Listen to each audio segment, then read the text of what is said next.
you're very welcome back. We usually love this part of the show, not because we get to leave you in a few minutes, but because we get to let our hair down and relax a little bit and have you, enjoy or start your day off the right way. It's still Good Morning Nigeria, and we have a special guest with us in the studio this morning. She is the lady that we called our Woman Crush Wednesday of the day. Ladies and gentlemen, please make very, very welcome Glowreeyah Braimah. Hey, drum rolls. You're so welcome. Thank you so much. It's great to be here. It's Thank great. you. I mean, I think the pleasure is ours, certainly. Exactly. We played one of your songs a few minutes ago. But one song that has become an anthem, as it were, in Nigeria today is one that you wrote. Yes, that's right. And it is very, very popular. Many people might not know this, but she's the writer of Miracle Worker. That's that song that has been a hit. Can I just sing like the chorus for us so that they get to... Of course. Your name is Yahweh. Your name is Yahweh. You are the miracle working God. Your name is Yahweh. How did I miss singing talent? Glowreeyah, very quickly, because we want you to say, tell us the reason. That song is so powerful. Many people have said that. What inspired that song? I was walking along, minding my business. I went to work like any normal day, and my sister called me. My sister lives in the States, and she said, Glowreeyah, your niece is going to have surgery. Just pray. And we thought it was just going to go like that. And the next minute she called me panicking, and she said, we don't know what's going on. Doctors are running all over the place. They had to rush her to ICU. And I know she was calling me for support. She was calling me to be her pillar. I needed to be strong for her, and I was so gone because I was at this point in my life going through so many things at the same time. So I didn't know what to do, but I just knew I had to pray. So I went down on my knees, but I found out that the weight of the problem was not enough to just make me go on my knees. I couldn't even kneel because I was too weak to kneel, so I lay down flat on the floor, and I was bubbling, trying to pray, and I was startling, and I couldn't find the words. And all of a sudden, I heard a voice, like a whisper in my ear, say, miracle worker, miracle worker. And what I heard myself say, I started singing, and then I knew there was something coming, and I grabbed my phone and a recorder, and I started recording this song. And when I was done, I got up and I knew that I had felt something. I wasn't the same lady that went down. I got up stronger, and I knew there was something about that song. So I sang it every day for 3 weeks. My niece was in a coma for, 3 weeks. It was a harrowing experience for my family. We had lost our mom in a plane crash a few years ago. And so this child had come to give us joy in the family. And the thought of losing someone else was devastating to everyone. So I kept singing the song for 3 weeks, and I kept telling my family, we have a miracle worker. And I told God, if you heal my niece, I'll tell the whole world that you're a wonderful person, that you're a healer, and I'll just do this song. So I called my friend Nathaniel Bassett, and I said, look, pray, please pray. But I had this song, and I've been singing it for 3 weeks, and I sang it to him on the phone, and he said, I'm in on it. And then my producer, Wilson Joel, the same thing. He had his mom in hospital at the same time. So we're all broken people, looking up to the Most High, to heaven for an intervention. And we didn't know it would be this phenomenal. We didn't know that people all over the world, I practically would say all over the world, have been affected by just one song. Every day we're humbled, we're honored. We get on our social media channels, and it's amazing just what God can do.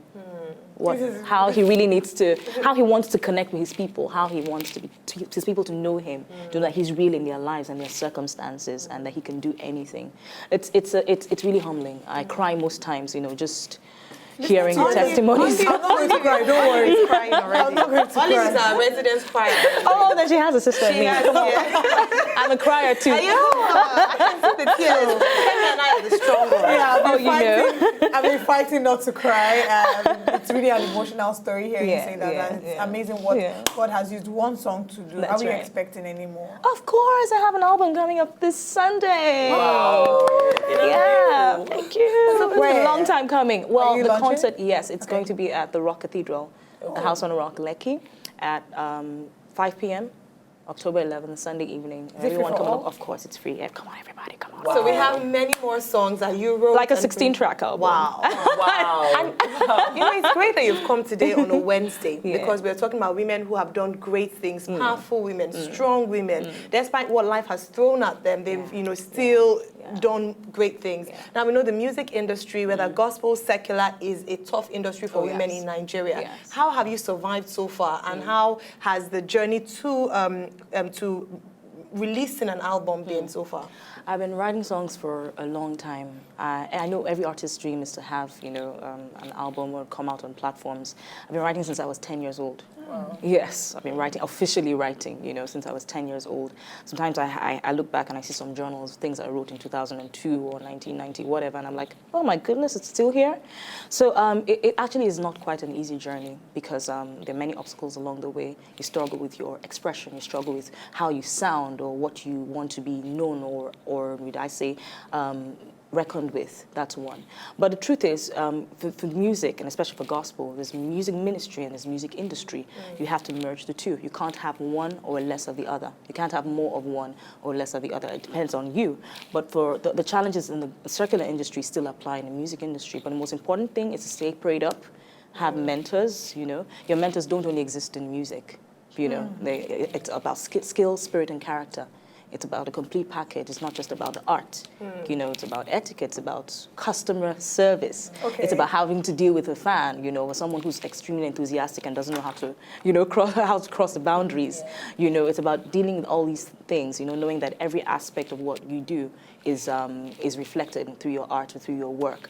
And I'm not saying it's particularly been easy, but the truth is it has been worth it, really. It has been worth it. So if I was meeting Glowreeyah for the first time, sorry, where are you from? I'm from Kogi State. Oh, nice. If I was meeting Glowreeyah for the first time and I had the job interview for example, what are the first 3 things you tell me about yourself? Well, I'm committed.